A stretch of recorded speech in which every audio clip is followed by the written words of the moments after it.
नमस्ते, good evening. चला. हं? आपण आहोत इंग्लिश स्पीकिंगच्या प्रवासाला ना. इंग्लिश कम्युनिकेशन कोर्समध्ये आपण वेगवेगळ्या गोष्टी शिकतोय, दररोज शिकतोय. गेल्या काही दिवसांपासून बऱ्याच गोष्टी मला वाटतं तुमच्या क्लिअर झाल्यात. कालपर्यंत आपण असं बघितलं की हेल्पिंग वर्ब्स आणि मेन वर्ब्स यांचं कनेक्शन फार महत्वाचं आहे. आपण पहिला फॉर्म, दुसरा फॉर्म, तिसरा फॉर्म, चौथा फॉर्म आणि पाचवा फॉर्म हे सगळं बघितले. पहिल्या फॉर्म मध्ये डू असतो, दुसऱ्या फॉर्म मध्ये डीड असतो, तिसऱ्या फॉर्म मध्ये हॅव किंवा हॅज किंवा हॅड असतो, चौथ्या फॉर्म मध्ये आय एन जी असतो आणि पाचव्या फॉर्म मध्ये डज असतो. इथपर्यंत क्लिअर केल्या गोष्टी. तुमचं ते तेवढा भाग क्लिअर झाला का? हा, सांगा बरं, पहिल्या फॉर्म मध्ये कोण असतो? टाईप करा. पहिल्या फॉर्म मध्ये कोण असतो? रोहित. पाचव्या फॉर्म मध्ये कोण असतो? पाचव्या. Very good. आणि दुसऱ्या फॉर्म मध्ये कोण असतो?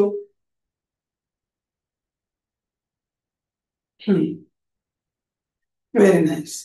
मी अजून एक गोष्ट सांगितली होती की सपोज या पहिल्या फॉर्म मधून जर आपण डू काढून घेतला तर इकडे काय उरेल? कितवा फॉर्म उरेल? कोण सांगतं मला? पहिल्या फॉर्म मधून डू काढून घेतला तर कितवा फॉर्म उरेल?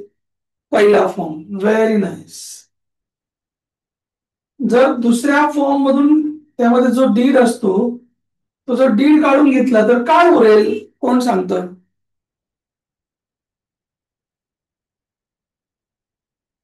गट. पहिला फॉर्मच उरेल. बर. पाचव्या फॉर्म मधून जर आपण डच काढून घेतला तर काय उरेल? Very very very very good. हा,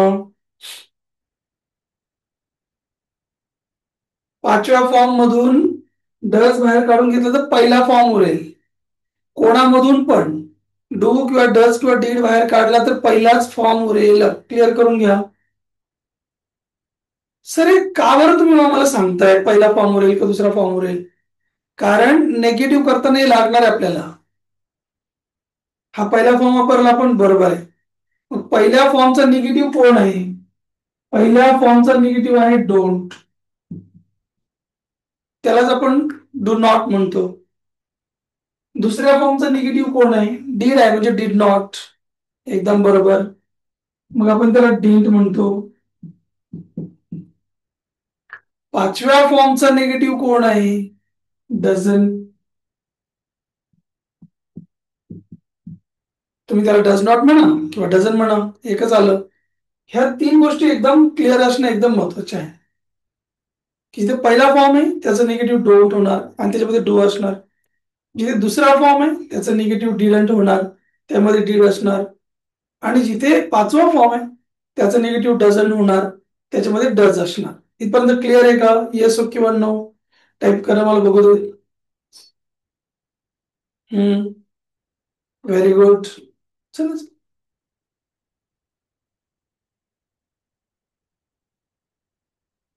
हम्म. आता बघा ना, जेव्हा पण आपण काहीतरी करतो हे आपल्याला सांगायचं असतं तेव्हा माणसावर डिपेंड असतं. एक तुम्हाला गुरुमंत्र सांगतो, खूप छान महत्वाचं, लक्षात ठेवा. तुम्हाला कोणतंही वाक्य बोलायचं असलं इंग्लिश मधलं, कोणतंही वाक्य बोलायचं असो, या फॉर्म्युल्यामध्ये बोला. पहिल्यांदा त्याच्यामधला ऍक्टर कोण आहे? माणूस. त्या माणसाने काय ऍक्शन केली त्या दोघांना मिळून एक नंबर द्या. माणूस आणि ऍक्शन त्याचा एक नंबर. बर. त्यानंतर दोन छोट्या छोट्या प्रश्नांची उत्तर द्या.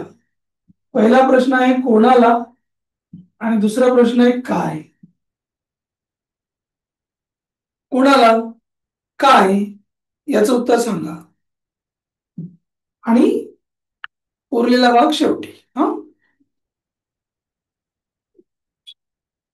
हा झाला दुसरा टप्पा.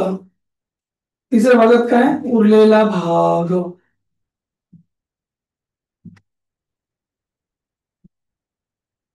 बस झाला इंग्लिश स्पीकिंग कोर्स. एवढंच असतं त्यामध्ये, बाकी काही नसतं. आता तुमच्या सगळ्यात महत्वाची फाईट करायची जागा कुठे आहे? सगळ्यात महत्वाची फाईट करायची जागा कुठे आहे? ऍक्शन. कारण ऍक्शन मध्ये चेंज होणार आहे, त्याच्यामध्ये हेल्पिंग वर्ब जॉईन होणार आहे, किंवा त्याला येस लागणार आहे, किंवा त्याला ईडी लागणार आहे, किंवा त्याला हॅव लागणार आहे, काहीतरी लागणार आहे ऍक्शनला. म्हणून ऍक्शनची जागा ही सगळ्यात महत्वाची जागा आहे, त्यावर काम करायला घ्या. आता आपण 5 गोष्टी शिकलोय. पहिला फॉर्म असला किंवा करतो वगैरे म्हणायचं असलं तर तुम्हाला उलट सांगतो मी आता. हा, उलट सांगतो. काही पण करतो म्हणायचं असलं आपल्याला, काही पण करतो, हे करतो ते करतो, तर तुमच्याकडे 2 ऑप्शन्स आहे. बघा बरं, तुम्हाला समजतंय का? एक पहिला फॉर्म आणि एक 5वा फॉर्म. हे तुम्हाला समजतंय का? मी मॅनेज करतो, ऐकतो, बसतो, सांगतो, खेळतो, असं काही पण म्हणायचं असो, एक तर तुम्ही V1 वापरू शकता किंवा V5 वापरू शकता. हे तुम्हाला कळलं का? सांगा पटापट. टाईप करा येस नो. हा, गुड. बरोबर. मग बघा, 2 प्रकार आहे. एक तर येस लावा किंवा नका लावा, असे 2 प्रकार आहे ना. बिना येसचा असला तर पहिला फॉर्म, येस लावला तर 5वा फॉर्म. काही पण. मी दरवाजा बंद करतो असं आपल्याला म्हणायचं. मी दरवाजा बंद करतो. बरोबर. हा, ठीक आहे. आय एक्सप्लेन म्हटलंय रोहितने, खूप छान आहे. मी एक्सप्लेन करतो, मी दरवाजा बंद करतो म्हणायचं असलं तर तुमच्याकडे 2 प्रकार आहे. हा कोण बंद करणार आहे बाबा? दरवाजा बंद करणारा माणूस कोण, नाही का? त्यावर डिपेंड आहे की तुम्ही क्लोज म्हणणार की क्लोजेस्ट म्हणणार. हा फरक समजतोय का बघा?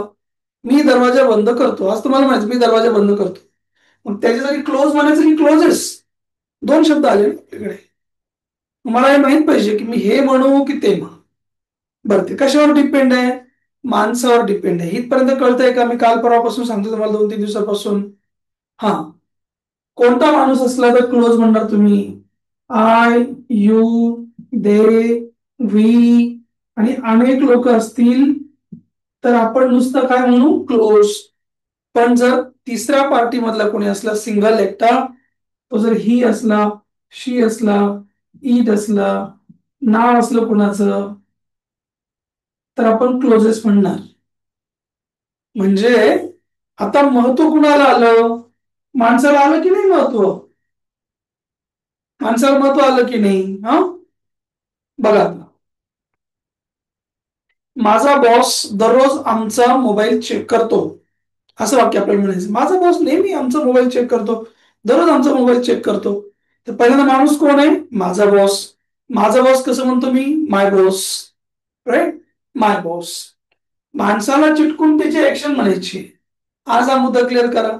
माणसाला चिटकून ऍक्शन म्हणणे, माणसाला चिटकून ऍक्शन म्हणणे, माणसाला चिटकून लगेच त्याची ऍक्शन म्हणणे, आपला पहिला पॉईंट आहे हा. मग मराठीतल्या वाक्यात ऍक्शन कुठे गेली शेवटी?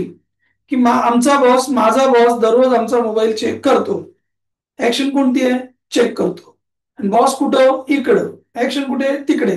तरी सुद्धा तुम्हाला जर ते वाक्य इंग्लिश मधून बोलायचं असेल ना, तर माय बॉस आणि ते चेक करतो तिकडे ऍक्शन आहे ना, तिला एकत्र आणा आणि एकत्र म्हणा. मग आता प्रश्न कुठे आहे ना? इथे आहे प्रश्न. काय? तुम्ही हे म्हटलं माय बॉस, पण इथे काय येणार? चेक येणार की त्याला स लावणार? हे कळलं पाहिजे. सांगा बरं काय येणार? चेक की चेक्स? बोलू, बघू तुम्हाला. बर, सगळ्यांनी लिहा, काही काळजी करायचं कारण नाही, नाही तर बोला तोंडी पटपट. Very good. Checks, correct. का बरं चेक्स म्हणतोय आपण? कारण मी माझा बॉस नाहीये किंवा तू पण माझा बॉस नाहीयेस ना, माझा बॉस तिसरा कोणीतरी आहे. त्या तिसऱ्या माणसासाठी आपण 5वा फॉर्म वापरणार आहोत. तर चेक्स कितवा फॉर्म आहे? 5वा फॉर्म आहे. हा कितवा आहे? पहिला. मग हे तुमचं पक्क व्हायला पाहिजे. हे तुम्हाला समजतंय का? Type in. हो सर मला समजतंय. नाही सर मला समजत नाहीये. समजतंय? Very very nice thing. हे समजलंच पाहिजे. बघा आता, आता त्याचं निगेटिव्ह करा. मग आता तुम्हाला हे कळलं पाहिजे, मी जर पहिला फॉर्म वापरला असता त्याचं निगेटिव्ह डोंट झालं असतं, आणि मी जर 5वा फॉर्म वापरला असता तर त्याचं निगेटिव्ह डझंट झालं असतं. मग करा इथे. याचा निगेटिव्ह कोण आहे? याचा निगेटिव्ह कोण आहे? Don't check. याचं निगेटिव्ह कोण आहे? Doesn't check.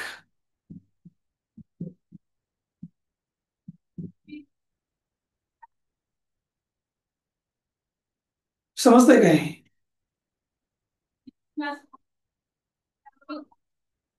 तर डोंट कुठं आला? याच्यामध्ये होतं ना डू, पहिल्या फॉर्म मध्ये, त्यालाच नॉट लावू ना आपण. डोंट. हा कुठून आला डझंट? हा काय याच्या शेवटी बसलेला कोण? येस म्हणजे डज, त्याला तर नॉट लावलं ना आपण, मग डझंट झाला की नाही झाला? मग सर, या डज इथे चेकला येस होतं, इथे पण लावू का? टाईप करा, मला बघू दे तुमच्याकडनं. इथे मी डझन घेतल्यावर इथे पण येस लावायचा राहून गेला बहुतेक. लावू की नको लावू? येस और नो लिहा तिथे. नो. बर. अजून कोण म्हणताय काय? बोला बरोबर. नो. बर. सगळेजण या, सगळेजण टाईप करा. बाकीचे नुसते बसायला थोडी ना आलो आपण. हे आपलं क्लिअर नको झालं इतकी दिवस, म्हणून आपल्याला अडचण आहे ना इंग्लिश बोलायला. इथे यस लावायचा नाहीये. का नाही लावायचा येस तिथे? कारण हा येस म्हणजेच डज आहे हा. आणि आपण काल पण एक गोष्ट शिकलो होतो, आता पण मी ती गोष्ट आल्याबरोबर सांगितली. जर एखाद्या वाक्यामध्ये जर डू दिसला तर त्याच्यानंतर पहिला फॉर्म यायला पाहिजे. डज दिसला तर त्याच्यानंतर ऍक्शनचा कितवा फॉर्म यायला पाहिजे? पहिला फॉर्म यायला पाहिजे. हे कळतंय का? हम्म? बघा परत एकदा. चला, रेडी. माझे वडील मला कोणत्याच कामात सपोर्ट करत नाही. फॉर्म्युला तुमच्याकडे तयार आहे. पहिल्यांदा माणूस घ्या, मग त्याची ऍक्शन घ्या. कोणाला काय ते सांगा आणि उरलेलं भाग सांगा. ठीक. माणूस कोण आहे? माझे वडील. मग माझे वडील काय म्हणतो आपण? माय फादर. ऍक्शन कोणती त्याच्यातली? सपोर्ट करत नाही. आता प्रॉब्लेम काय आहे ना, करत नाही, करतो करत नाही, करतो करत नाही, हा आपला पहिला गिअर आहे. करतो आणि करत नाही. करतो म्हणण्यासाठी तुमच्याकडे पहिला फॉर्म, पाचवा फॉर्म. करत नाही म्हणण्यासाठी पण तुमच्याकडे डोंट आणि डझंट, दोन ऑप्शन आहेत की नाही असे? हो की नाही? करत नाही म्हणण्यासाठी तुमच्याकडे दोन ऑप्शन आहेत ना? ज्यांना ज्यांना माहित नाहीये त्यांनी लिहून ठेवा. करत नाही म्हणण्यासाठी माझ्याकडे दोन ऑप्शन आहेत. पहिला ऑप्शन कोणता? डोंट. दुसरा ऑप्शन कोणता? डझन. लिहून ठेवा. हे करत नाही. हा. मग आता डोंट म्हणायचं, डझन सांगा. माझे वडील मला कोणत्याच कामात सपोर्ट नाही करत. बोला, डोंट की डझन? लिहा तिथं. हे झाले माझे वडील, माय फादर. चला पटापट, लवकर लवकर करा टाईप, त्याशिवाय मला नाही कळणार आणि तुम्हालाही कळणार नाही. दीपक, चला. छान. डझन घेतलं. का बरं डझन घेतलं? डोंट का बरं नाही घेतलं? कारण आपलं ठरलं ना, माझ्यासाठी डोंट आणि तुझ्यासाठी डोंट. आपल्यासाठी डोंट आहे है ना? Very good.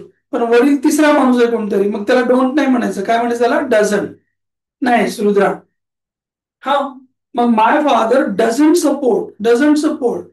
त्या डझंटला पण परत येस लावणार का पुढे जाऊन? सपोर्टला येस लावणार का? नाही लावणार. माय फादर डझंट सपोर्ट, हे काय झालं तुमचं? माणूस आणि त्याची ऍक्शन. बरं, माय फादर डझंट सपोर्ट झालं का? झालं. पुढे काय आता? कोणाला? विचारा स्वतःच्या मेंदूला, कोणाला सपोर्ट नाही करत पप्पा? मला करत नाही ना. कोणाला म्हणजे काय? मला. मग माय फादर डझंट सपोर्ट एवढं झालं तर मगाशी. आता कोणाला? मला. मला म्हणजे कोणता शब्द तुमच्याकडे सांगा बरं? मला म्हणायचं असेल तर कोणता शब्द? टायपिंग बोला किंवा टाईप करा किंवा बोला. शाबास. हुशार. मला म्हणजे मी, तुला म्हणजे यू, त्यांना म्हणजे देम, आम्हाला म्हणजे अस, त्याला म्हणजे हिम, तिला म्हणजे हर. हो की नाही? मग माझे वडील मला सपोर्ट करत नाही. माय फादर डझंट सपोर्ट मला. माय फादर डझंट सपोर्ट मी. है ना? काय काय सपोर्ट करत नाही ते काय सांगितलेलं नाही, त्यामुळे सोडून द्या. उरलेला भाग कोणता आहे? माझ्या कामात कधीच सपोर्ट करत नाही. माय फादर डझंट सपोर्ट मी माझ्या कामात, in my work. My father doesn't support मला इन माय वर्क. कळलं का इथपर्यंत? टायपिंग द्या.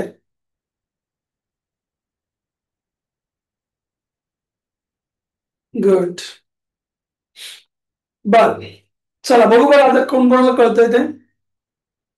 गव्हर्नमेंट आमच्या समाजाला कोणतीही स्कॉलरशिप देत नाही. पहिल्यांदा काय येणार? गव्हर्नमेंट. नंतर ऍक्शन कोणती? देत नाही. गव्हर्नमेंट देत नाही याचा एक गट करा. कोणाला देत नाही? आमच्या समाजाला. टू आर कम्युनिटी ना. समाज म्हणजे कम्युनिटी, लिहून ठेवा. समाजचे दोन अर्थ, एक सोसायटी, एक कम्युनिटी. समाज जेव्हा तो खूप मोठा असेल तेव्हा त्याला आपण समाजाला काय म्हणतो? सोसायटी. आणि समाज जेव्हा म्हणजे छोटा आपल्या जातीपुरता असेल त्याला आपण काय म्हणतो? कम्युनिटी. हा, चला मग कसं होईल ते टाईप करा बरं, बघू बरं कोण हुशार आहे मध्ये, कोणाकोणाला कळलंय. गव्हर्नमेंट आमच्या समाजाला कोणतीही स्कॉलरशिप देत नाही.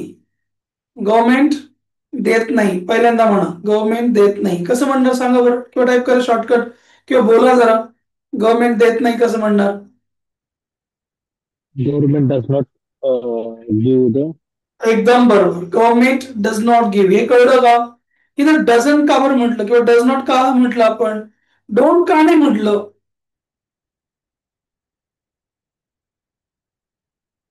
कशावर ठरतं ते डोंट की डझंट? क्लिअर करा मुद्दा. तिसरा काही पण असू देत, मी आणि तू सोडून तिसरा जर एकटा असला तर डज म्हणतो आपण त्याला. पाचवा फॉर्म वापरतो आपण त्याला. मग इथे पण गव्हर्नमेंट तिसरी गोष्ट आहे ना. मी गव्हर्नमेंट नाहीये, तू पण गव्हर्नमेंट नाही, आपण दोघ जण सोडून तिसरी गोष्ट आहे की नाही गव्हर्नमेंट. म्हणून आपण त्याला पाचवा फॉर्म येस लावतो, आणि म्हणून आपण त्याला डज नॉट लावतो.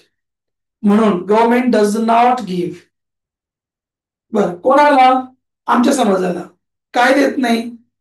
कोणतीही स्कॉलरशिप, एनी स्कॉलरशिप. याला तुम्ही उलट मार्ग देऊ शकता तुमच्या हिशोबाने. तुम्हाला वाटलं अगोदर हे घ्यायचंय मग ते घ्यायचंय, घेऊ शकता, पण नंबर घ्यायचाच लागणार. कळतंय? मग government does not give to our community any scholarship असं म्हणा. किंवा गव्हर्नमेंट डज नॉट गिव्ह, काय देत नाही? कोणती स्कॉलरशिप देत नाही. Government does not give any scholarship, हे झालं एनी स्कॉलरशिप. पुढे टू आर कम्युनिटी. कळतंय का? समजतंय का? डोक्यावरून चाललंय? अंडरस्टँडिंग असेल तर वाय टाईप करा. डोक्यावरून चाललं असेल तर एन टाईप करा, मला बघू देत. किंवा लिहा दिलेलं. डोंट आणि डझंट करणं फार महत्वाची गोष्ट आहे. हा, बर. तुम्ही आम्हाला डिस्काउंट देत नाही, कसं करणार? तुम्ही म्हणजे यू. देत नाही, आता परत देत नाही आलं का? करत नाही, जात नाही, येत नाही, खात नाही, पित नाही, देत नाही, घेत नाही. डोंट किंवा डझंट. क्लिअर करा मुद्दा. मग तुम्ही आम्हाला कोणतं डिस्काउंट देत नाही, कसं म्हणणार देत नाही? टाईप करा, तुम्ही आम्हाला कोणतंही डिस्काउंट देत नाही. मग पहिल्यांदा माणूस आणि ऍक्शन, तुम्ही, आणि ऍक्शन कोणती? देत नाही. टाईप करा, कसं लिहिणार? तुम्ही देत नाही इथपर्यंत टाईप करा. चला पटापट. तुम्ही देत नाही, लिहा द्या, त्याशिवाय गाडी पुढे जात नाही. एकदम बरोबर. आणि लाजायचं काही कारण नाही. यू डिस्काउंट कशाला रे बाबा? आणि डझंट का? यू नंतर डझंट येईल का? ही तर मज्जा आहे. सांगा बरं, तुम्ही आम्हाला कोणतेही डिस्काउंट देत नाही हो साहेब. पहिल्यांदा माणूस, कोण आहे माणूस याच्यातला? यू ना. हा झाला कोण? माणूस. आता काय घ्यायचं तुम्हाला? ऍक्शन. मग डिस्काउंट ही ऍक्शन आहे का? अरे आर्यन, डिस्काउंट ही ऍक्शन आहे का? देत नाही ही ऍक्शन आहे ना आर्यन. देत नाही ही ऍक्शन आहे ना, मग डिस्काउंट कशाला मध्येच टाकतोय? माणूस आणि ऍक्शन बोलायची ना आपल्याला. तर डिस्काउंट देत नाही ऍक्शन नाही आहे, फक्त देत नाही, घेत नाही, जात नाही, खात नाही, पित नाही, बोलत नाही, एवढीच ऍक्शन असते. मग इथे तुझ्याकडे दोनच ऑप्शन आहे आता. कोणतं? एक तर यू डोंट गिव्ह मनी, नाहीतर डझंट गिव्ह मनी, एवढंच बस. हा, हे ठरवा. डोंट गिव्ह म्हणायचं का डझंट गिव्ह म्हणायचं ते ठरवा. डिस्काउंट नाही मध्येच. डोंट गिव्ह म्हणणार ना. जर ते क्लिअर होत नसेल तर पाठ करा. Are you they we don't, he she it name doesn't. Clear करा. नाही तर काय उपयोग नाही, परत तुम्ही कशालाही डझंट म्हणणार. असं कसं चालेल? कोणतं बरोबर आलं? Don't give, you don't give. बरं, आता काय झालं? माणूस झाला, ऍक्शन झालं. कोणाला? आम्हाला. आम्हाला कसं म्हणतात सांगा? आम्हाला कसं म्हणतात? टाईप करा. आम्हाला कसं म्हणतात? अस. Very good. मग हे कटअप झालं. You don't give us. Right. तुम्ही कोणाला देत नाही? आम्हाला देत नाही. You don't give us. You don't give us. You don't give us. पुढचा प्रश्न काय? काय देत नाही? डिस्काउंट देत नाही. मग ह्याच्या पुढे म्हणायचं इकडे, you don't give us any discount. You don't give us discount. अवघड आहे का? अवघड आहे. बर, मी माझ्या भावाला माझा नंबर सांगत नाही, किंवा माझा प्रॉब्लेम सांगत नाही. मी माझ्या भावाला माझा प्रॉब्लेम सांगत नाही. चलो फटाफट. मी माझ्या भावाला माझा प्रॉब्लेम सांगत नाही. मोठे मोठे वाक्य घेऊ, त्याच्यावर खेळू आणि पुढे जाऊ आपण. मी माझ्या भावाला माझा प्रॉब्लेम सांगत नाही. याच्यातला माणूस कोण आहे? मी. मी म्हणजे कोण? आय. बर, आता ऍक्शन कोणती आहे? ऍक्शन कोणती आहे? बोलो बोलो. ऍक्शन सांगत कोणती? नाही. हा, सांगत नाही. बरोबर ना. मग आता सांगत नाही म्हणण्यासाठी दोन आहे ना तुमच्याकडे सेट. हो. एक सांगत नाही म्हणजे कोण? Don't tell. डोंट. आणि दुसरा सांगत नाही म्हणजे कोण? Doesn't tell. Doesn't tell. इथपर्यंत कळलं का? हा. मग मी सांगत नाही. मी माझा प्रॉब्लेम माझ्या भावाला सांगत नाही. ओके, मी सांगत नाही. म्हणजे इथला डोंट घेणार की डझंट घेणार? डोंट. डोंट. डोंट. डोंट घेणार ना. म्हणजे डोंट घ्या. हे कट झालं. I don't tell. बर, कोणाला सांगत नाही? माझ्या भावाला. मग डायरेक्ट माय ब्रदर. काय सांगत नाही? माझा प्रॉब्लेम. तुम्हाला दोघांपैकी उलट पालट काही पण करा. I don't tell my problem. जेव्हा तुम्ही कायचं उत्तर अगोदर देता आणि कोणालाचं उत्तर नंतर द्यायला जाल, तेव्हा टू घ्यायचा. मग टू म्हणजे ला ना. काल परवा सांगितलं होतं ना, टू म्हणजे ला. माझ्या भावाला म्हणायचं ना, टू माय ब्रदर. किती सोपं टू आहे. कसं घ्यायचं? हा, परत सांग टूच. टू कसं घ्यायचं? हा. बघा, इथे दोन प्रॉब्लेम आहे. माणूस आणि ऍक्शन झाल्यावर एक तर तुम्हाला कोणाला आणि काय असं म्हणायला लावलं की नाही. मग जर तुम्ही ही सिक्वेन्स ठेवली ना, कोणाला आणि काय असं म्हटलं ना, मग टू कुठंच नाही वापरायचं. मग टू वापरण्याची गरज नाही. कधी? माणूस ऍक्शन कोणाला काय हे फॉलो केलं रोहित, मग टू वापरण्याची गरज नाही. इथपर्यंत कळलं का? Yes sir. हा. पण जर तुम्ही हा, उलट कळलं सर. उलट म्हणजे कसं? रोहितला असं वाटलं की मी अगोदर कायचं उत्तर सांगतो आणि मग मी नंतर कोणालाचं उत्तर सांगतो. म्हणजे त्याने काय केलं?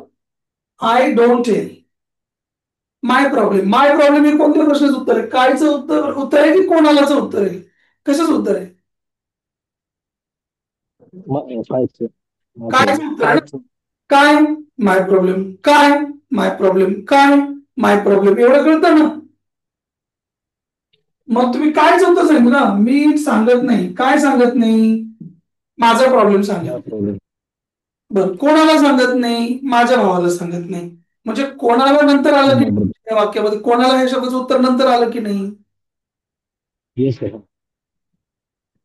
कोणाला इकडे आलं शेवटी. मग जेव्हा कोणाला नंतर तुम्ही सांगणार ना, तेव्हा टू वापरायचं. हे कळलं का? Yes sir.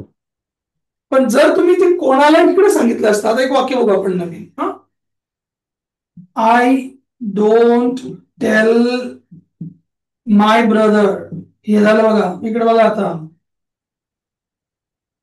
म्हणजे मी सांगत नाही माझ्या भावाला. हे कळलं का? येस. मी इथं टू वापरला का? Yes, sir. इथं टू वापरला का आपण? नाही. नाही वापरला. नाही इकडे वापरा. वापरलं, इथे नाही वापरलं. म्हणजे काय शिकायला मिळालं? ऍक्शनला चिटकून लगेच कोणाला या प्रश्नाचं उत्तर दिलं ना, मग टू नाही वापरायचा. पण जर ऍक्शन पासून दूर गेला तो, तर मग टू वापरायचा. आता कळतंय का? Yes sir. Yes, sir. इकडे टू वापरला कारण तो ऍक्शन पासून दूर वापरला. आधी कायचं उत्तर सांगितलं, मग कोणालाच उत्तर.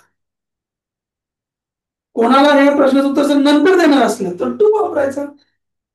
आणि लगेच सांगून टाकलं कोणाला, मग इथे टू वापरायची गरज नाही. ओके, झालं. Yes sir. I don't tell my brother. My problem इकडे. ही टूची खूप सुंदर गोष्ट आहे बरं का, फार महत्वाची. पाठ करा हे. माणूस ऍक्शन कोणाला काय? माणूस ऍक्शन कोणाला काय? माणूस ऍक्शन कोणाला काय? माणूस ऍक्शन कोणाला काय? पाठ करा.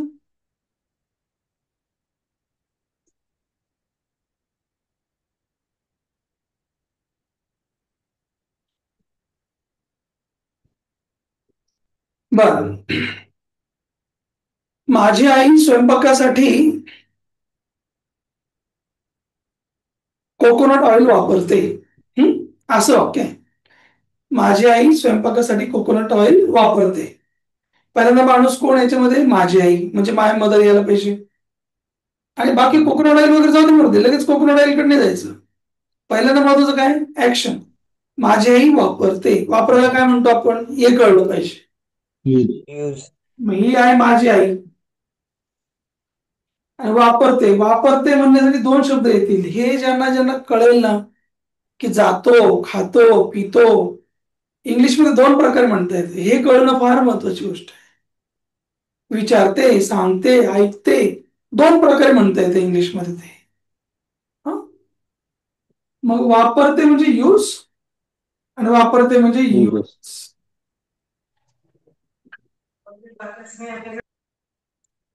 येस लावायचं का नाही लावायचं? माझी आई कोकोनट ऑइल वापरते स्वयंपाकासाठी. येस. लावायचं. Yes. येस. हे तुमच्यातले ज्यांना ज्यांना कळेल ना मी काय सांगतोय ते, आणि हे क्लिअर झालं पाहिजे मेंदूमध्ये. Train your brain. तुमच्या मेंदूमध्ये ही गोष्ट पक्की बसली पाहिजे. ओके, आता क्लिअर झालं. तिसरा माणूस काहीतरी काम करतो म्हणायचं असलं त्याच्या ऍक्शनला स लावा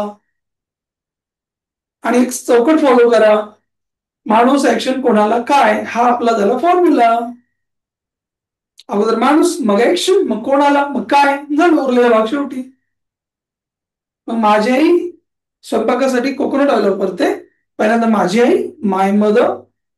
ऍक्शन कोणती आहे? कोकोनट ऑइल वापरते ही नाही ऍक्शन, वापरते ही ऍक्शन आहे फक्त. माय मदर युजेस होईल ना. मी झाला तुमचा पहिला टप्पा. माणूस आहे ऍक्शन. माय मदर युजेस, माय मदर युजेस, माय मदर युजेस, पहिला टप्पा झाला. बरं, कोणाला वापरते असं काही सांगितलं का वाक्यात? कोणाला वापरते नाही सांगितलं. बरं, काय वापरते हे सांगितलंय का? सांगितलंय. कोकोनट ऑइल वापरते, बरोबर ना. मग माय मदर, बरोबर एकदम. माय मदर युजेस काय? Coconut oil. आता स्वयंपाकासाठी असं म्हणते ना, स्वयंपाकासाठी, स्वयंपाकासाठी, साठीला कोणता शब्द तुमच्याकडे? For. फॉर. For cooking. झालं ना विषय. पूर्ण वाक्य काय झालं? My mother uses coconut oil for cooking. हा बघा, बँक दर महिन्याला माझ्या अकाउंट मधून 2,000 रुपये कट करते. बघा वाक्य. आता थोडस ऐकायची पण तयारी ठेवा. हे कोर्स नुसार लिहायचा कोर्स नाही. ऐकून ऐकून तयार करा आणि ना स्वतःला ट्रेन करा स्वतःच्या मेंदूला. आपल्याकडे 4 शब्दांचा फॉर्म्युला आहे ना. कोणते 4 शब्द? माणूस, ऍक्शन, कोणाला, काय. माणूस, ऍक्शन, कोणाला, काय. माणूस, ऍक्शन, कोणाला, काय. संपलं. उरलेला भाग शेवटी. बर, बँक माझ्या अकाउंट मधून दर महिन्याला 2,000 रुपये कट करते. पहिल्यांदा कोण आला तिथं? बर सर, इथं कुठं बँक तर माणूस नाहीये ना. आपल्याला माणूस या अर्थाने वापरायचं की ऍक्टर, डुअर, ते काम कोण करतंय त्याला आपण माणूस म्हणून टाकू 2 मिनिटात. हे कोणत्याही ग्रामरच्या पुस्तकात नाहीये, ही आपली आयडिया आहे फक्त. ओके, म्हणजे ते काम करणारा जो कोणी असेल त्याला 1 नंबरला घेतला आपण, डुअरला. मग इथे पैसे कोण कट करताय? बँक कट करते ना. बँक. म्हणून जरी तो माणूस नसला तरी पण आपल्या वाक्याची सुरुवात आपण द बँक. येस. बर, मग याची ऍक्शन कोणती आहे? कट करते. मित्रांनो, हात जोडून विनंती आहे तुम्हाला. करतो, करते, करता आलं की 2 शब्द निघतील, त्यातला योग्य शब्द निवडा. त्याच्यात इंग्लिश आहे, लक्षात ठेवा. कोणते 2 शब्द निघाले? एक आहे कट, एक आहे कट्स. कोणता घेणार, कट की cuts? Cuts. Cuts. Very good. हे जर तुम्हाला समजत असेल ना, चाललं तुमचं वाक्य पुढे पुढे. मग माणूस ऍक्शन झाली, पहिला टप्पा झाला माणूस action. Bank cuts, bank cuts, एक झालं. कोणाला कट करते? नाही, तसं नाही दिलं. काय कट करते हे दिलंय की नाही दिलंय? 2,000 रुपये कट करते ना. काय कट करते? 2,000. काय कट करते? 2,000 रुपये. काय हो, काय कट करते हो? 2,000 रुपये. 2000. नंतर ₹2,000. आता काय म्हटलं? माझ्या अकाउंट मधून दर महिन्याला, बरोबर. ओके, मी मागे पण सांगितलं होतं, जर नसेल सांगितलं आज तुम्हाला वाटतं तर परत सांगतो. लिहून ठेवा कुठेतरी.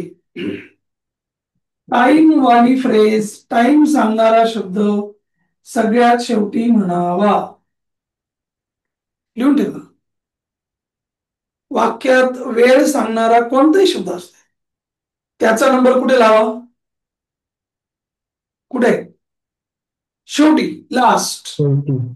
बर, याच्यामध्ये कोणता शब्द टाइम सांगतो? दर महिन्याला, बरोबर आहे की नाही? महिना म्हणजे टाइम आहे ना काहीतरी.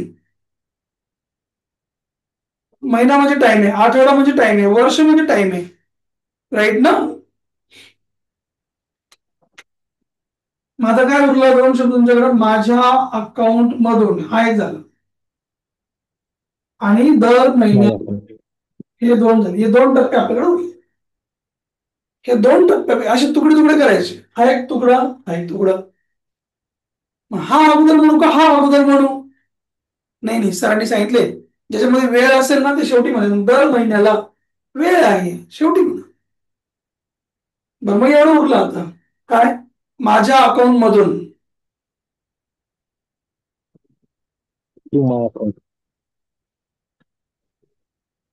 जर कळलं आता असं करायचं. मधून लिहून ठेवा. मी काल पण सांगितलं होतं यार, सगळं सांगतो मी, तुमच्या लक्षातच नाही राहत. आठवत आहे का? पासून, कडून, आठवत आहे काही?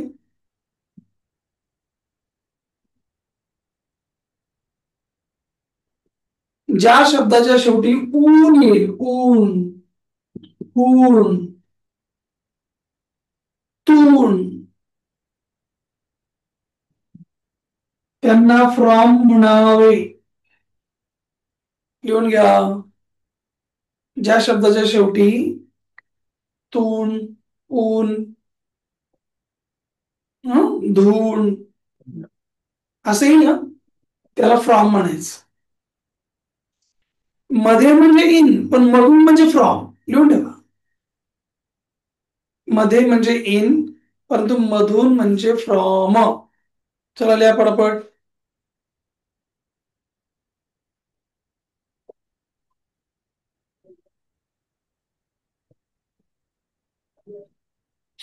लिहिलं का? मध्ये म्हणजे इन, मधून म्हणजे फ्रॉम. माझे वाक्य काय झालं? The bank cuts. पहिलं द बँक कट्स. काय कट करते बाबा? 2,000 रुपये.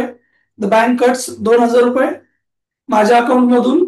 माझ्या अकाउंट मधून, मधून म्हणजे फ्रॉम, फ्रॉम माझं account. Bank cuts 2,000 rupees from माझं अकाउंट, फ्रॉम माय अकाउंट. आणि मग दर महिन्याला, एव्हरी मंथ, शेवटी म्हणून टाकलं. एवढं मोठं वाक्य तयार झालं की नाही झालं?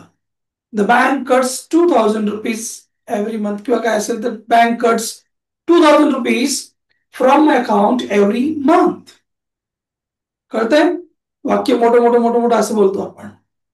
हा बघा, बँक आपल्याला कोणतीही नोटीस पाठवत नाही. बँक आपल्याला कोणतीही नोटीस पाठवत नाही. पहिल्यांदा कोण येणार? The bank. आणि त्याला जोडून कोणती ऍक्शन येणार? पाठवत नाही. सांगा मला, पाठवत नाही म्हणण्यासाठी, पाठवण्यासाठी कोणता शब्द तुमच्याकडे? पाठवणे. सेंड. मग तुमच्याकडे पाठवत नाही म्हणल्यावर 2 ऑप्शन आले ना आता. एक तर डोंट सेंड, नाही तर डझंट सेंड. इथे आपली गाडी मेन मार खाते ना. सांगा मग, डोंट सेंड की डझंट सेंड? ठरवा पटपट. Doesn't send. हा, डझंट ना? Doesn't send. एकदम बरोबर. का डझंट? कारण बँक म्हणजे आपलं घर थोडीच आहे, आपण बघू बँक. तिसरं. तिसरं आहे कोणतरी. तिसरं. Doesn't send. बर, काय पाठवत नाही? बघा, लक्ष ठेवा. माणूस ऍक्शन कोणाला काय पाठ करून ठेवा हे. आणि मनातल्या मनात सिक्वेन्स लावायचे, काय पाठ करायची गरज नाही. मनातल्या मनात सिक्वेन्स लावा. बँक पाठवत नाही, बँक डझंट सेंड. बर, कोणाला पाठवत नाही ते काही दिलेलं नाही. काय पाठवत नाही ते दिलेलं आहे, एनी नोटीस है ना. नोटीस. डझंट सेंड काय? एनी नोटीस, उरलेला भाग. किंवा इथं कोणाला पण आपल्याला पाठवत नाही. Bank doesn't send us any notice, असं झालं. राईट, हे पण छान. कोणतं? समजा तुम्हाला अस नंतर म्हणायचं, मग टू अस म्हणायचं. मग सांगितलं ना. सांगितलं मगाशी, जर कोणाला ह्या प्रश्नाचं उत्तर जर नंतर द्यायचं असलं तर काय करायला पाहिजे? मग टू. सगळे लिहा.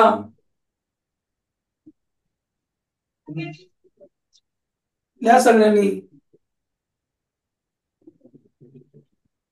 बँक आपल्याला कोणतीही नोटीस पाठवत नाही. Bank doesn't send us any notice. Bank doesn't send any notice to आपल्याला, टू अस. हे कळलं पाहिजे. Don't doesn't, don't doesn't. आणि याला एस लावा, नका लावू. एस लावू, नको लावू. हे कळलं पाहिजे. एकदम क्लिअर आणि महत्वाचं आहे. हा, बर. चला थोडं पुढे जाऊ आणखी. जर आपल्याला प्रश्न विचारायचा असला की मी तुला डिस्टर्ब करतो का, तू मला मदत करतोस का, तुझे वडील तुला सपोर्ट करतात का, असा काही पण प्रश्न विचारायचा असता, ज्याचं उत्तर येस किंवा नो असणार. त्याच्या शेवटी का आहे, त्याचं उत्तर हो किंवा नाही एवढंच फक्त. हा, तू दररोज जिमला जातो का, तुझी कंपनी तुला वेळेवर पगार देते का, तुझा बॉस तुला टॉर्चर करतो का, असे कोणते प्रश्न विचारायचे असो. करतो का, करते का, करतात का, लिहून ठेवा.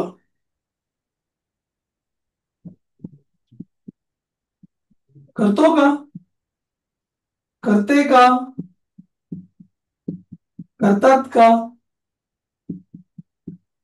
असा कोणताही प्रश्न विचारायचा असला तर तो प्रश्न फक्त डू ने सुरू होणार किंवा डज नेच सुरू होणार.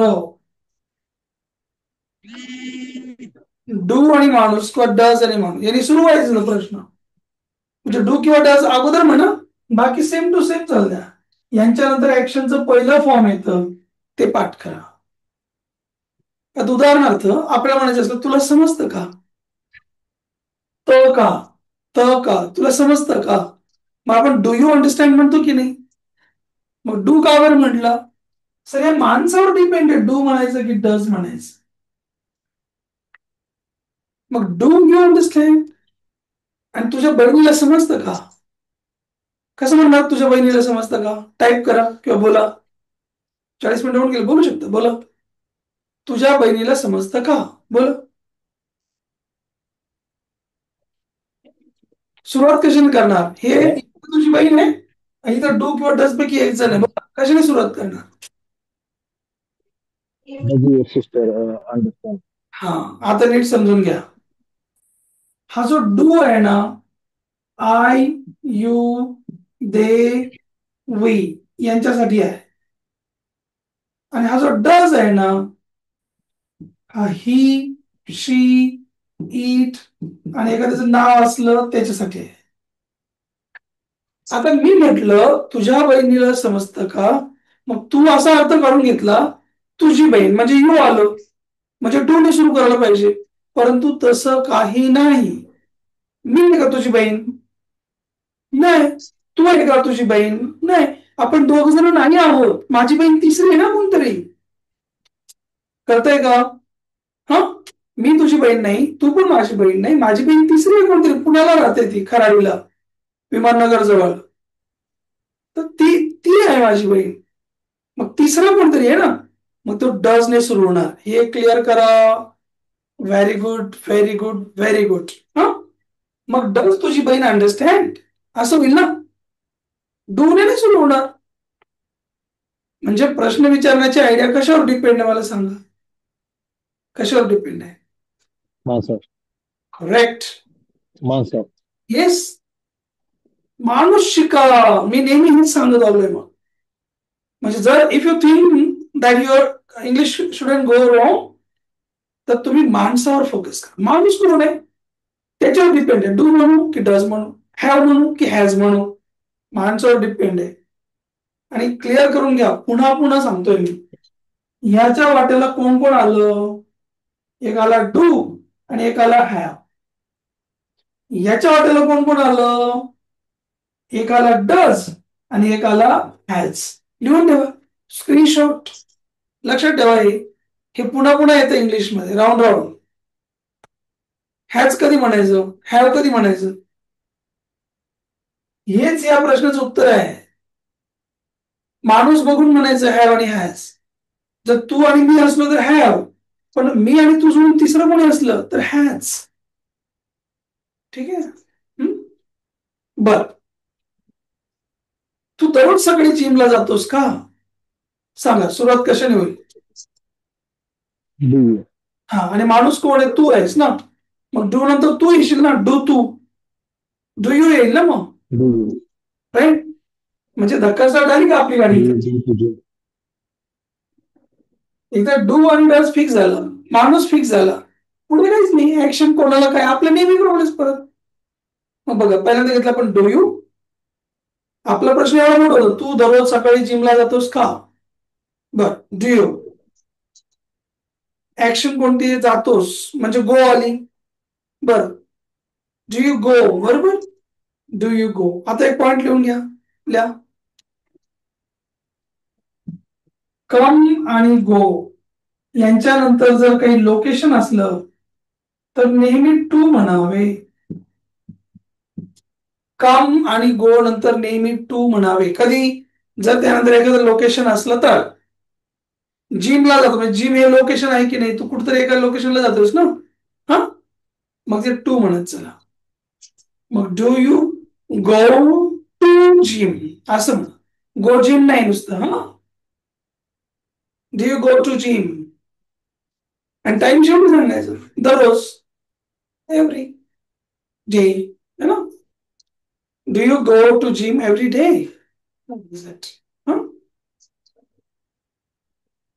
तुझा भाऊ तुला या कामात मदत करतो का, येस, टाईप करा, मला बघू देत. तुझा भाऊ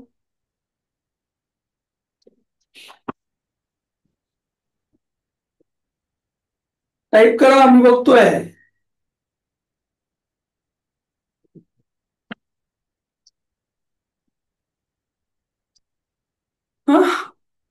तुझा भाऊ तुला मदत करतो का? कशाने सोडवेल? डू की डज? करतो का, जाते का, खाते का, म्हणजे डू आणि डज याला तिसरा ऑप्शन काहीच नाही. एक तर डू किंवा डज आणि त्याला चिटकून माणूस. सांगा पटकन, कोण आहे, डू की डज? तुझा भाऊ तुला या कामात मदत करतो का? डू की डज? आणि सगळ्यांनी बोलायचं बाबा, अजिबात चिटिंग करायची नाही. डू किंवा डज याला चिटकून माणूस आला पाहिजे लगेच. डज ना? हा, अजून बोला, बाकीचे नाही लिहा. डू की डज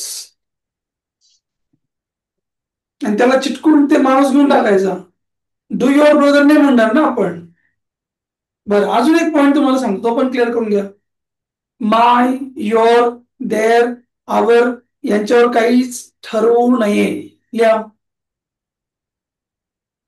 माय, युअर, देअर हे जे शब्द आहे ना, ही लाईन, त्यांच्यावर डू किंवा डज ठरवायचा नाही. त्यांच्या उजव्या बाजूला कोण आहे त्याच्यावर ठरवायचं. यांच्यावर ठरवायचं नाही. माय म्हणजे इथं डू येईल असं नाही. हा, तिथे माय आहे म्हणून डू येईल असं नाही. आता सपोज इकडे बघा, माय फ्रेंड, मायवर काही डिपेंड नाही, फ्रेंडवर डिपेंड आहे. फ्रेंड तिसरा आहे ना कोणतरी, माय फ्रेंड म्हटलं तिसरा कोणतरी आहे ना, मग डज यायला पाहिजे. पण जर फ्रेंड्स खूप मोठे असतील तर डू यायला पाहिजे. लिहून ठेवा. तिसरे जर अनेक असतील तर डू वापरावा. तिसरा एकटा असला तर मात्र डज वापरावा. हा मुद्दा क्लिअरच झाला पाहिजे. आणि होतोय का नाही मला सांगा clear, yes or no? Type करा, मला बघू देत. तुम्हाला डू आणि डजचा मुद्दा क्लिअर होतो की नाही मला सांगा.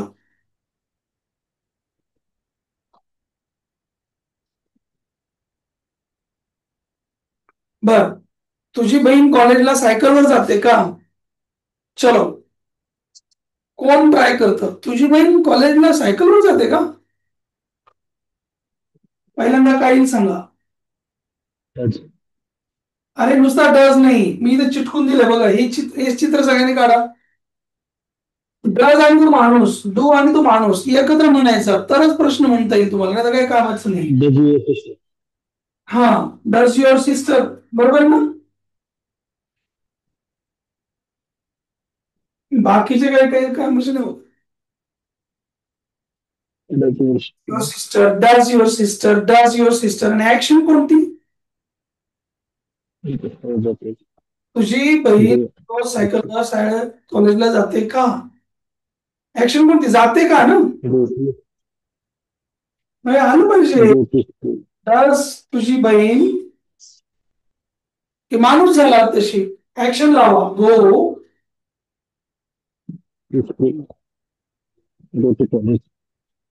पुढचं काही पण म्हणा, त्याला काही अडचण नाही.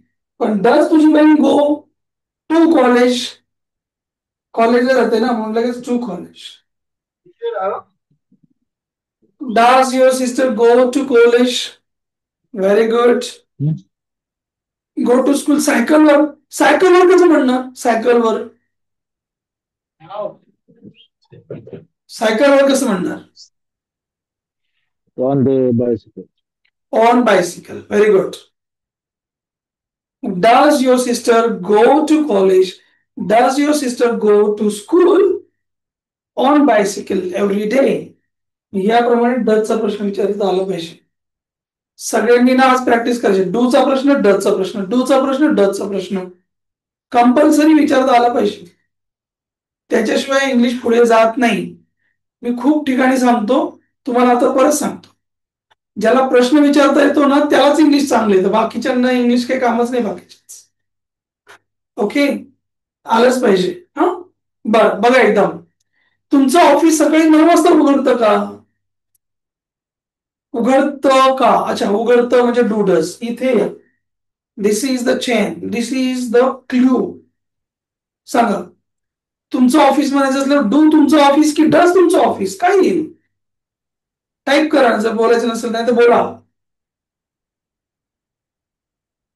का बरं डू आलं सांगा. इथं तुमचं ऑफिस होतं म्हणून का? तुमचं ऑफिस ना. मी मगाशी जो मुद्दा सांगितला होता ना तो पुन्हा एकदा क्लिअर करतो. हे आमचं तुमचं याच्यावर नसतं रे बाबा ठरवायचं काही. हा येस सर.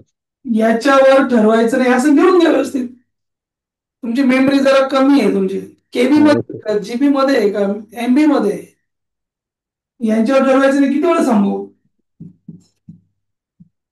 हा पहिला शब्द नाही याच्यावर काही ठरवायचं नाही. ऑफिसेस किती आहेत? एकच आहे ना. मग डस क्लिअर करा. हे डस तुमचं ऑफिस.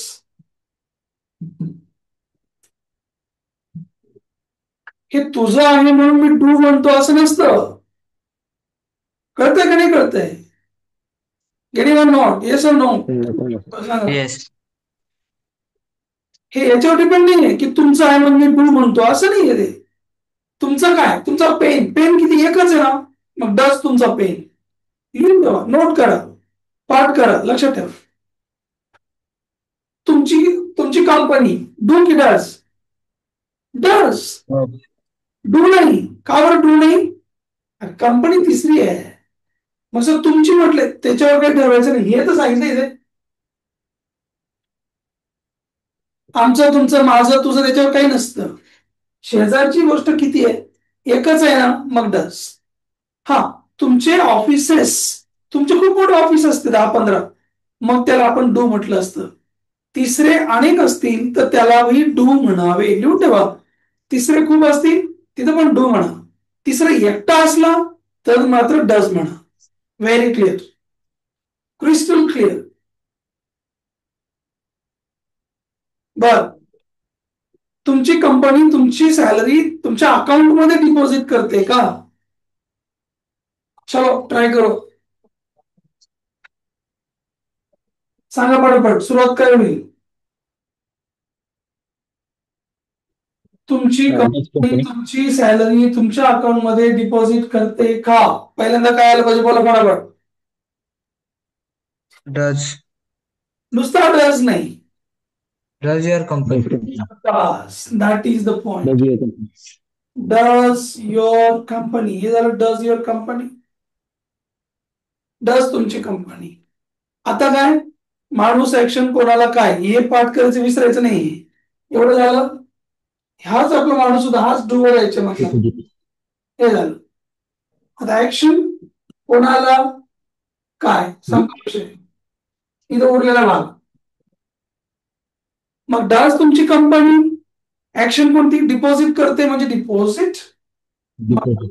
Your company. ऍक्शन कोणती आहे? डिपॉझिट आहे. हे तुम्हाला कळतंय का? येस. मग कोणाला डिपॉझिट? कंपनी काही माणसांना थोडी डिपॉझिट करते. मग काय डिपॉझिट करते? तुमची सॅलरी. मग इथे ह्या दोघांचे उत्तर आलेच पाहिजे असं काही कंपल्सरी नाही आहे. एखाद्याचं उत्तर येईल एखाद्याचं उत्तर नाही येणार. सोडून द्या. मग तुमची कंपनी डिपॉझिट करते का? काय? तुमची सॅलरी. Your salary. आता कोणता भाग राहिला? तुमच्या अकाउंटमध्ये. असं राहील ना तुकडा तुमच्या अकाउंटमध्ये. मग कसं म्हणणार तुमच्या अकाउंटमध्ये बोला. Of your account. जमलिंग जर झालं ना उजवा हात करायचा. तुमच्या अकाउंटमध्ये. तुमच्या in अकाउंटमध्ये. your account? In your account. In your account. मग काय काय झाला प्रश्न पूर्ण? Does your company deposit your salary in your account? बघा याचं काय काय केलं आपण. कसे तुकडे केले? पहिल्यांदा डू डज वाला शब्द घेतला. माणूस इथे आला आपला. हे झालं इथपर्यंत. ऍक्शन झाली. कोणाला काय. इथं कोणाला आणि कायचा शब्द होता. उरलेला भाग. म्हणजे जर आपल्याला साधं वाक्य जर बोलता आलं तर त्याचा प्रश्न पण बोलता आला पाहिजे. ओके. मी रात्री 11:30 झोपतो. बर मग उचला इकडे. मी. माणूस कोण आहे? मी म्हणजे आय. ऍक्शन कोणती आहे? झोपतो. अरे यार सरांनी सांगितलं झोपतो म्हटलं 2 झोपतो असतात. एक स्लीप आणि एक स्लिप्स. येस वाला हो Yes. आपल्याला कोणता येणार? येस येस लावायचं की नाही लावायचं? मी रात्री 11:30 झोपतो, नाही नाही. नाही लावायचं ना? नाही नाही. मग आय स्लीप हे जरा माणूस ऍक्शन पहिल्यांदा. I sleep, I sleep, I sleep. मी झोपतो. आता कोणाला झोपतो नाही दिलेलं. काय झोपतो काही संबंध नाही. डायरेक्ट सर रात्री 11:30ला. कसं म्हणलं रात्री 11:30 वाजता? बोला फटाफट. At at At 11:30. 11:30 PM. Right? PM रात्री झालं. AM PM कळतं हे AM आणि PM. अगोदर असेल तर Yes, AM, sir. नंतर असेल तर PM ना. एकदम 12 वाजले तर नून हो. म्हणायचं त्याला. एकदम रात्री मध्यरात्री असेल तर मिड नाईट म्हणायचं त्याला. हा मग आय स्लीप ऍट 11:30 PM. एकदम सोपी गोष्ट आहे. बर, तू सकाळी लवकर उठतो का? चला हा शेवटचा प्रश्न बघू आणि थांबू आपण. तू सकाळी लवकर उठतोस का? प्रश्न कशाने सुरू होईल ते मला सांगा. तू Do you डू यू नाही होईल ना? हो नाही डू यू wake नाही. up? हा Do you wake up हा at the morning? Do you get up? लवकर सकाळी. Get up. सकाळी लवकरला म्हणायचं early Early morning. Morning. Early morning. हा इन द मॉर्निंग पण म्हणायचं, अर्ली इन द मॉर्निंग असं म्हणायचं अर्ली मॉर्निंग पेक्षा. हा मग do you wake up early in the morning असं. आणि त्याचं उत्तर काय होणार? Yes I do wake up किंवा आय वेक अप किंवा येस आय डू. डूचा प्रश्न डू पर्यंत येऊन आणून ठेवला ना तरी पण इनफ आहे. डजचा प्रश्न डज ला येऊन संपवला ना तरी चालेल. Does he understand? Yes he does. No he doesn't. बघू आपण प्रश्नांची उत्तरं कशी द्यायची उद्याच्या लेक्चरला मी सांगणार आहे. तोपर्यंत आज आपण जे शिकलोय याची व्यवस्थित प्रॅक्टिस करा म्हणजे तुम्हाला त्याचा फायदा होईल. बरोबर? हा Yes, sir. चलो काळजी घ्या. हा स्क्रीनशॉट घ्यायचं असेल तर घ्या. आपण याला स्टॉप करू इथे. उद्याला 100% भेटूयात आपण तयारीसह. हा चल bye. Good night. Good night.